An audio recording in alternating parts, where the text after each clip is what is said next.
One of the most common controversial topics when it comes to bearded dragons is the substrate situation. Over the years, it has baffled me that this is still such an overlooked issue and even often ignored when someone is confronted about the hazardous housing of their dragon.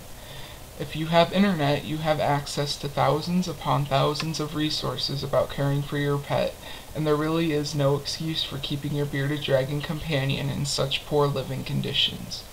After growing tired of people's laziness when it comes to their research, I decided to put together this video. Loose substrates. They look nice. A lot of people use loose substrate for the selfish reasoning of decoration. It often provides a space for the bearded dragon to burrow in, though this one is iffy as there are many safer alternatives like dig boxes or even laying boxes. So that's pretty much the only two pros to loose substrate. Are these small benefits worth it? Absolutely not, and here's why. If you've been in the reptile community for even a short amount of time, you should have heard all about impaction by now. Impaction can be deadly and occurs when your bearded dragon ingests something it cannot digest, such as, you guessed it, sand. Calci-sand, funny enough, is actually often advertised as one of the safest sands you can purchase, but that could not be more false. Bearded dragons lick everything. It's how they get a feel for the environment they're placed in. Every time he sticks his tongue out, he's going to be licking and ingesting calci-sand. Arguably, one of the worst things about the sand is that it has calcium in it. When your dragon decides he needs more calcium, he will actually begin to eat the sand intentionally. Another common sand is play sand.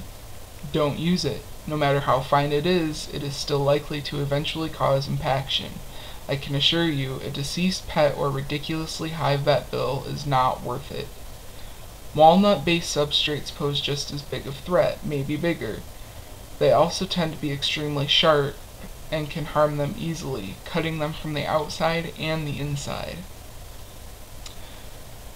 There's also miscellaneous substrates such as mulch, gravel, pebbles, etc. These are even larger than sand and will most likely kill your pet, and I'm speaking with plenty of experience on this one as I rescued a dragon previously housed on mulch.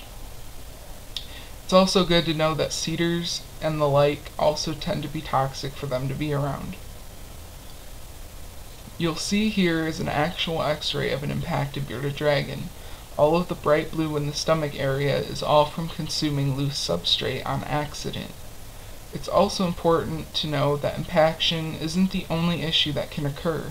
Dust or sand will often form and irritate his nose and eyes, often causing infections and respiratory distress. The big misconception. Often I hear the argument that sand is natural and they live in it where they come from. This is very incorrect, as they do not tend to live in sand deserts such as this one. They actually come from very hard packed dirt that looks like this. Quite the big difference.